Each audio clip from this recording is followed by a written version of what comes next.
قسمت بدلنی ہے تو ابھی صرف ایک لفظ پڑھو، استغفر اللہ۔ انسان کا سب سے زیادہ تعلق اس کے رب کریم کے ساتھ ہوتا ہے۔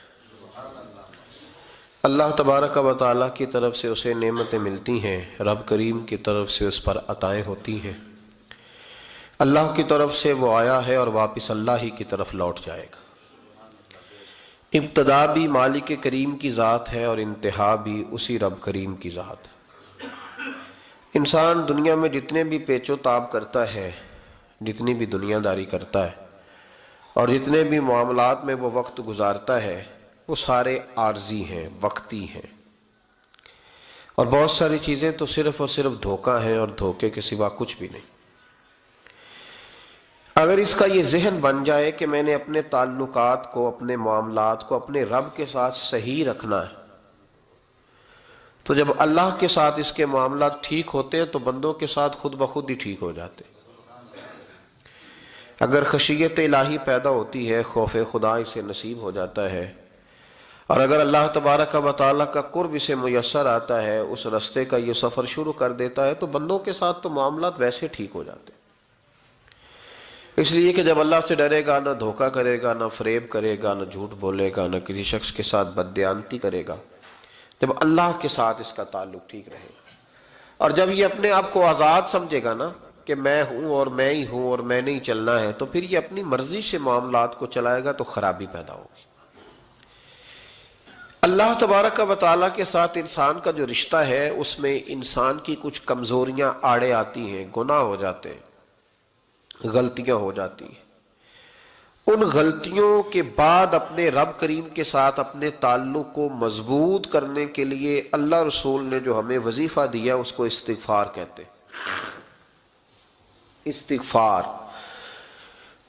ویسے اس کا لغوی معنی تو ڈھانپنا ہوتا ہے، یہ غفر سے بنا ہے، لیکن اس کے اصطلاحی معنی یہ ہے کہ جو گناہ انسان سے ماضی میں ہو جائیں ان سے معافی چاہنے کا نام استغفار ہے۔ کچھ لوگ توبہ اور استغفار کا لفظ اکٹھا بولتے ہیں، لیکن توبہ کا معنی ہوتا ہے آئندہ گناہ نہ کرنے کا وعدہ کرنا، اور استغفار کا معنی ہوتا ہے پچھلے گناہوں سے اللہ کے حضور معافی مانگنا۔ اگرچہ مفہوم کے لحاظ سے یہ ہم معنی ہی بنتے ہیں، لیکن ان کا جو اصطلاحی مفہوم ہے وہ یہ ہے کہ جب آپ پچھلے گناہوں سے معافی مانگ رہے ہوتے ہیں تو اس کو استغفار کہتے ہیں۔ اللہ تعالیٰ نے اس استغفار کو بڑا پسند فرمایا، بڑا پسند فرمایا، اور یہ استغفار کے جملے مالی کو اتنے پسند آئے کہ اللہ نے نبی پاک علیہ السلام کو بھی حکم دیا، کہا محبوب آپ بھی میری بارگاہ میں استغفار کریں۔ اگرچہ حضور کا استغفار اس معنی میں نہیں ہے، بلکہ نبی پاک کا استغفار تو بلندی درجات کا معاملہ ہے، چونکہ استغفار خود ایک عبادت ہے، تو یہ عبادت کرنے کا اللہ نے اپنے محبوب کو بھی ارشاد فرمایا۔ جب فتح مکہ ہوئی تو فرمایا اذا جاء نصر اللہ والفتح، جب اللہ کی مدد آئی تو پھر فتح نصیب ہوئی، وَرَأَيْتَ النَّاسَ يَدْخُلُونَ فِي دِينِ اللَّهِ أَفْوَاجًا، تو پھر آپ دیکھیں گے لوگوں کو، لوگ فوجوں کی فوجیں دین میں داخل ہو رہے ہیں۔ لوگ پہلے ایک ایک دو دو کر کے آیا کرتے تھے، تو اب فوجوں کی فوجیں آ رہی ہیں، تو یا اللہ ہم کیا کریں؟ تو رب کریم نے فرمایا محبوب فَسَبِّحْ بِحَمْدِ رَبِّكَ وَاسْتَغْفِرْ، اپنے رب کے لیے حمد کرو، تسبیح پڑھو اور استغفار کرو۔ کیا کرو؟ استغفار، معافی مانگو، اس کے حضور آہذاری کرو، استغفار کرو۔ معنی یہ ہوا کہ جب تو غلطی ہو جائے پھر بھی استغفار کرو، جب اللہ زیادہ نعمتیں دے پھر بھی پھر بھی استغفار کرو۔ ہمارے ہاں یہ ہوتا ہے کہ جب تو کوئی نقصان ہوتا ہے تو وہ اللہ کی طرف سے ہوتا ہے، نقصان ہو جائے تو کہتے ہیں اللہ کی مرضی تھی، اور فائدہ ہو جائے تو کہتے ہیں میں نے محنت ہی بڑی کی تھی، میری جدوجہد بڑی تھی۔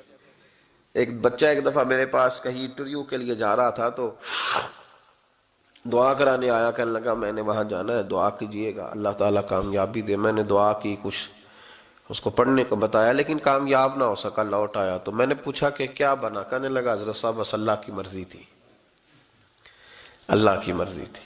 پھر ایک دفعہ گیا تو نہ کہا اللہ کی مرضی تھی، تیسری دفعہ گیا کامیاب ہو گیا، تو بھئی اب کیا بنا؟ کہنے لگا جی جب میں داخل ہوا تو اس نے جاتے ہی مجھ سے پوچھا سب سے پہلا سوال یہ کہ تمہیں جنرل نالج کی بھی کچھ معلومات ہے یا شعبے کے آدمی ہو؟ تو میں نے کہا جناب پوچھیے۔ تو انہوں نے پاکستان کا حدود اربہ پوچھا تو میں نے فٹافٹ بتا دیا۔ پھر انہوں نے مجھ سے پوچھا کہ یہ جو مینار پاکستان ہے اس کی تجویز کس شخص نے دی تھی؟ تو میں نے فٹافٹ اس کا بھی نام بتا دیا۔ پھر شارٹ ہینڈ کے ایک دو سوالات اس نے کیے تو وہ بھی میں نے بتا دیے، تو الحمدللہ کامیاب ہو گیا۔ میں نے کہا بیٹے جب تو ناکام ہوا تھا تو اللہ کی مرضی تھی، اور کامیاب ہوا ہے تو میں لگا دیے، اب اللہ کی مرضی کدھر گئی؟ یہ اتنا بڑا نقص ہے انسانی فطرت کا، اتنی بڑی کمزوری ہے کہ معاذ اللہ تعالی ہم کمزوریاں قدرت کے کھاتے میں ڈال دیتے ہیں، اور ناکامیاں قدرت کے کھاتے میں اور کامیابیاں کیا تماشا۔ حالانکہ ہونا یہ چاہیے تھا کہ جہاں انسان کمزور پڑے تو کہے میری غلطی تھی، میری غلطی تھی۔ صوفیاء یہ سبق دیتے ہیں، اللہ کے بندے یہ پیغام دیتے ہیں کہ جب تو کہیں ناکام ہو جائے تو سمجھ جائے تیری، اور جب تو کامیاب ہو جائے تو سمجھ رہے اللہ راضی ہو گیا تھا، اللہ نے رحمت کر دی، اس نے فضل کیا۔ تو یاد رکھیں استغفار، کئی چیزوں پہ استغفار ہوتا ہے، کئی چیزوں پہ، اور استغفار کا نفع ملتا ہے۔ کیا نفع ملتا ہے؟ وہ سورہ نوح کی آیت نمبر 10، 11 اور 12 میں اللہ نے بیان فرمایا کہ استغفار صرف گناہ سے معافی چاہنے کا نام نہیں، بلکہ استغفار کا تمہیں فائدہ ملے گا۔ کیا؟ رب فرماتے ہیں فَقُلْتُ اسْتَغْفِرُوا رَبَّكُمْ۔ جب حضرت نوح کی قوم قحط کا شکار ہو گئی، آزمائشیں آ گئیں، تو آ کے حضرت نوح سے کہنے لگے اب ہم کیا کریں؟ تو کیا کہا حضرت نوح نے؟ فرمایا فَقُلْتُ اسْتَغْفِرُوا رَبَّكُمْ، آپ نے فرمایا اپنے رب سے استغفار کرو، اپنے رب سے۔ انہوں نے قحط کی بات کی، انہوں نے کہا کہ کھیتیاں اجڑ گئی ہیں، بارش نہیں ہو رہی، قحط کی بات کی۔ آپ نے کیا کہا؟ استغفار کرو، کیوں کہ انہو کان غفارا، بے شک اللہ بڑا ہی بخشنے والا ہے۔ وہ کیا کرے گا؟ یرسل السماء علیکم مدرارا، وہ تم پر موسلا دار بارش برسائے گا۔ جب تم استغفار کرو گے تو اللہ موسلا دار بارش برسائے گا، وَيُمْدِدْكُمْ، اور وہ تمہاری مدد کرے گا۔ استغفار کرنے والے کی اللہ کیسے مدد کرے گا؟ بِأَمْوَالٍ وَبَنِينَ، تمہیں مال بھی عطا کرے گا اور بیٹے بھی عطا کرے گا، بارش بھی دے گا استغفار کرنے والے کو، اور مال اور اولاد سے اس کی مدد بھی کرے گا۔ وَيَجْعَلْ لَكُمْ جَنَّةٍ وَيَجْعَلْ لَكُمْ أَنْهَارًا، اللہ تمہیں جنت بھی عطا کرے گا اور تمہیں نہریں بھی عطا فرمائے گا، تمہارے لیے جنت بھی بنائے گا، انہار بھی بنائے گا۔ توبہ کا، استغفار کا تمہیں یہ فائدہ ملے گا۔ ایک استغفار، ہمارے بزرگوں نے وہ لکھا ہے کہ جب انسان کو اللہ نعمتیں دیتا ہے تو پھر رب کا حکم ہے کہ اس پر شکر بھی کرے، نعمتوں پر اللہ کا شکریہ نہ کرنے پر بھی استغفار کرنا چاہیے کہ اللہ تو نے بڑا کچھ دیا تھا پر میں شکر ادا اس پر بھی۔ ہمارا تو اب یہ حال ہے کہ جو ہمارے پاس چیزیں ہیں وہ ہم کہتے ہیں یہ تو میرا حق تھا، لیکن جو نہیں وہ مجھے فٹافٹ ملنی چاہیے۔ مطلب اگر میرے پاس صحت ہے تو اس کو میں اپنا حق سمجھ لیتا ہوں کہ یہ تو میرا، یہ چونکہ ٹھیک ہے جی، یہ تو صحیح ہے، تندرستی ہے یہ تو ٹھیک ہے، لیکن کار کوئی نہیں، وہ ذرا مل جانی چاہیے۔ اولاد تو میرے پاس ہے، وہ تو میرا حق تھا، میرا رائٹ تھا، معاذ اللہ وہ تو ہم نے حق بنا لیا۔ اور میرے پاس بنگلہ کوئی نہیں، وہ مجھے فٹافٹ مل جانا چاہیے۔ بھئی یہ کس طرح تیرا حق تھا، کس حساب سے؟ یعنی جو چیزیں ہیں ان کو سنبھالنے کی فکر نہیں ہے، اور جو نہیں ہے ان کے طلب کی فکر لگی ہوئی ہے۔ شکر نعمت کو محفوظ کر دیتا ہے، شکر نعمت کو محفوظ کر دیتا ہے، اور ناشکری نعمت کو لَئِن شَكَرْتُمْ لَأَزِيدَنَّكُمْ وَلَئِن كَفَرْتُمْ إِنَّ عَذَابِي لَشَدِيدٌ۔ اللہ فرماتے ہیں شکر کر، میں تیری نعمتوں میں اضافہ کر دوں گا، اور ناشکری کرے گا تو عذاب دوں گا۔ شکر نہیں نہ ہوتا، شکر نہیں ہوتا۔ دیکھیں نا، 100 روپے ابا جی نے دیا ایک بچے کو، اور اس کو کہا کہ جا دکان سے کچھ چیز لے آ، تو وہ 100 روپیہ اس نے رستے میں جاتے ہی کہیں پھاڑ دیا، جب گوا دیا تو اب وہ والد سے دوبارہ 100 مانگتا ہے، تو والد کہتا ہے کہ پہلے 100 کا تو نے کیا کیا؟ نہیں سمجھ آئی آپ کو میری بات؟ پہلے 100 کا کیا کیا؟ تو وہ کہے گا جی میرا دل کرتا تھا میں نے پھاڑ دیا۔ جوان بچہ ہے، سمجھدار ہے، 12-14 سال کا ہے، میرا دل کیا تھا میں نے پھاڑ دیا، ختم ہو گئی بات۔ تو ابا نیا 100 دے دے گا؟ سبحان اللہ، کتنے خوش ہو کے آپ کہہ رہے ہیں نہیں دے دینا سو، یہ کیسے ہو سکتا ہے؟ بھائی کروڑ پتی والد بھی ہو تو 100 کا نوٹ دوبارہ دیتا کیوں؟ بیٹا نہیں اس کا؟ پیار نہیں؟ کیوں نہیں دے رہا؟ وہ کہتا تو نے میرے پہلے 100 کی قدر نہیں ڈالی، نیا تجھے کیسے مل جائے؟ تو نے خیال ہی نہیں کیا، تو نے جدوجہد ہی نہیں کی، تو نے۔ حضرت مولا رومی نے مثال دی ہے، جناب رومی فرماتے ہیں کہ بغیر محنت کے لوگوں کو اللہ نے نعمتیں دی ہیں تو انہوں نے شکر ہی نہیں ادا کیا۔ اندھے سے پوچھ آنکھ کی قدر کیا ہے، پوچھ اندھے سے، پوچھ معذور سے کہ ٹانگوں پہ چلنا کتنی بڑی نعمت ہے، کبھی پوچھ اس سے جس کا مکان تو ایک کنال میں ہے پر رونے والا بچہ کوئی بھی نہیں، پوچھ اس سے جس کی جیبیں دولتوں سے بھری ہوئی ہیں پر کوئی نہیں کہتا کہ ابا 10 روپے دینا، پوچھ یہ کتنی بڑی تکلیف ہے۔ حضرت رومی نے لکھا ہے، وہ فرماتے ہیں کہ ایک والد تھا تو اس نے بڑی دولت کمائی تھی تو اس کا بیٹا بے دریغ ہی اڑاتا رہتا تھا، کبھی ادھر پیسے بھگا دیے، کمائے نہیں تھے نا، محنت نہیں نہ کی تھی، کمائے نہیں تھے۔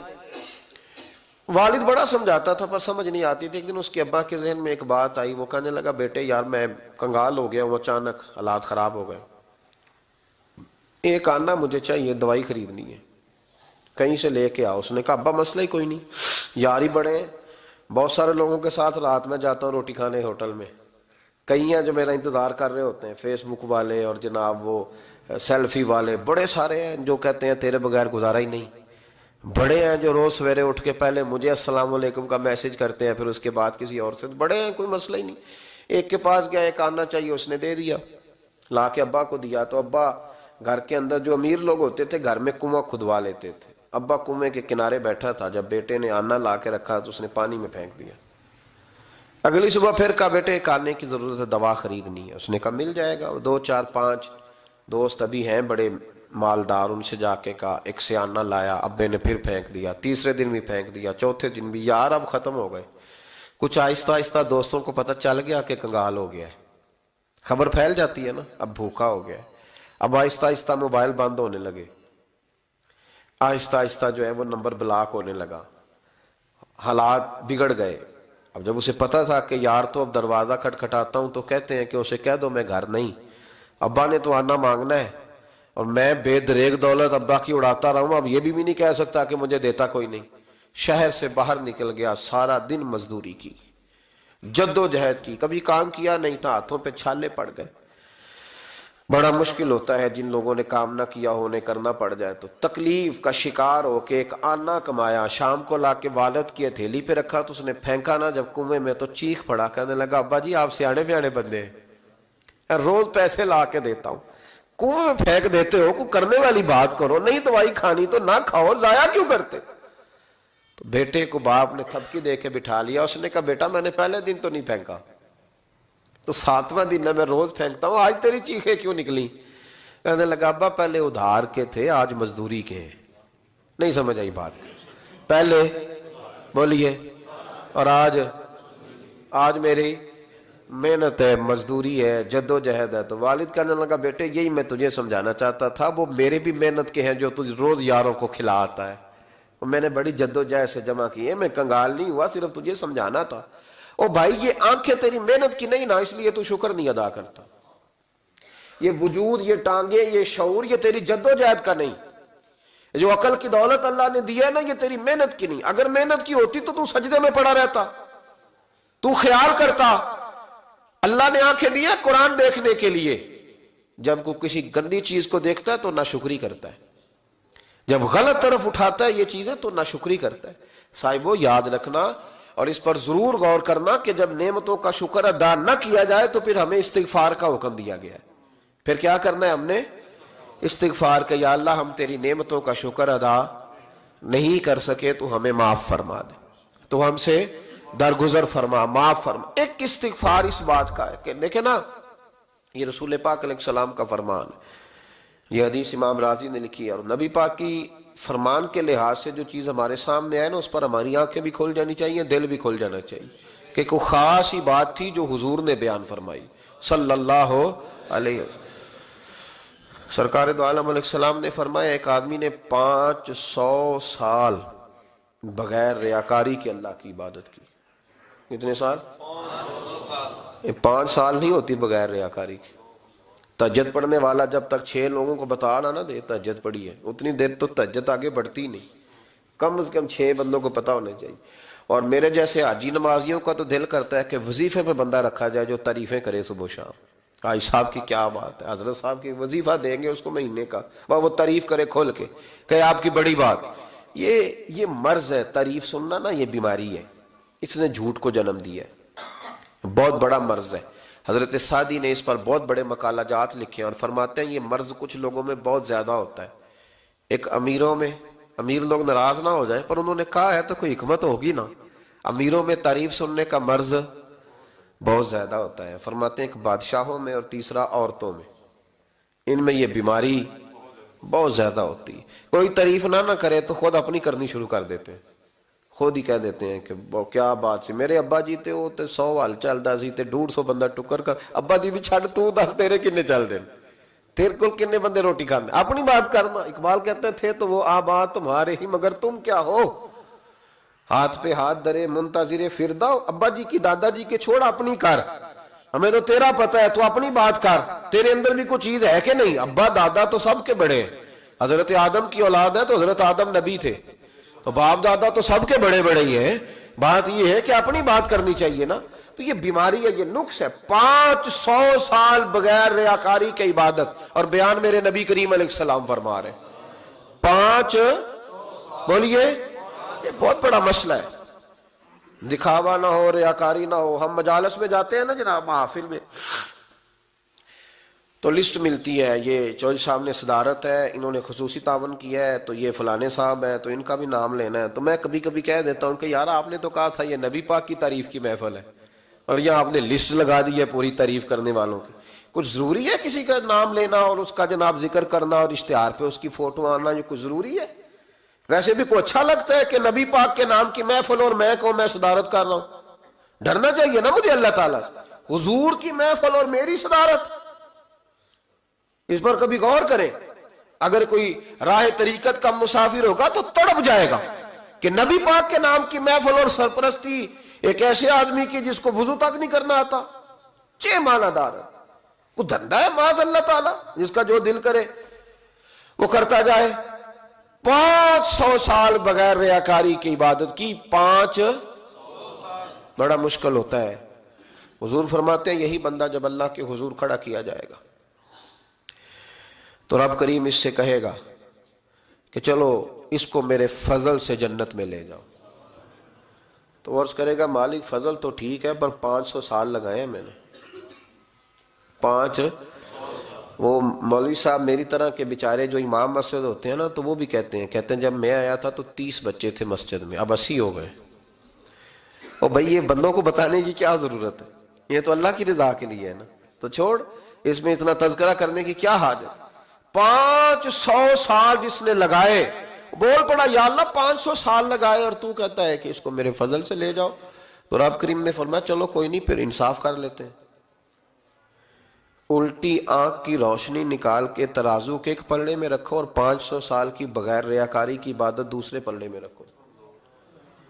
کبھی اس مریض سے پوچھنا جس کو ڈاکٹر کہہ دیتا ہے کہ تیری آنکھ کا علاج نہیں ہو سکتا، بے بس ہوتے ہیں ڈاکٹر، جواب دے جاتا ہے شعور۔ پوچھ کبھی اس شخص سے کو کہتے ہیں بس جناب اب آپ اپنی آنکھیں موجود ہونے کے باوجود آپ دیکھ نہیں سکتے، اتنی موٹی آنکھ لگی ہوئی ہے، لیکن روشنی اللہ چاہے تو دیتا ہے، نہ چاہے تو نہیں دیتا۔ 5 ایک آنکھ کی روشنی ایک پلڑے میں رکھ لو اور دوسرے میں 500 سال کی عبادت رکھ دی، اللہ اکبر۔ تو رب کریم نے فرمایا اب تولو، جب تولی تو وہ عبادت تھوڑی تھی اور ایک نعمت زیادہ تھی۔ اللہ نے فرمایا یہ تو بھائی اس کو تو 500 سال دیے تھے، یہ تو ایک نعمت کا شکر نہیں ادا کر سکا، پکڑو اس کو دوزخ میں ڈالو۔ یہ کر کے کیا آیا ہے؟ پکڑو جہنم میں ڈالو اس کو، لے چلو۔ ترمذی شریف کے لفظ ہے، نبی پاک نے ہمیں سمجھایا اور ایک جملے میں ساری بات ختم کر دی۔ حضور فرمانے لگے تو اللہ کی تھوڑے دیے ہوئے رزق پہ راضی ہو جا، وہ بھی تیری تھوڑی عبادت سے راضی ہو جائے گا۔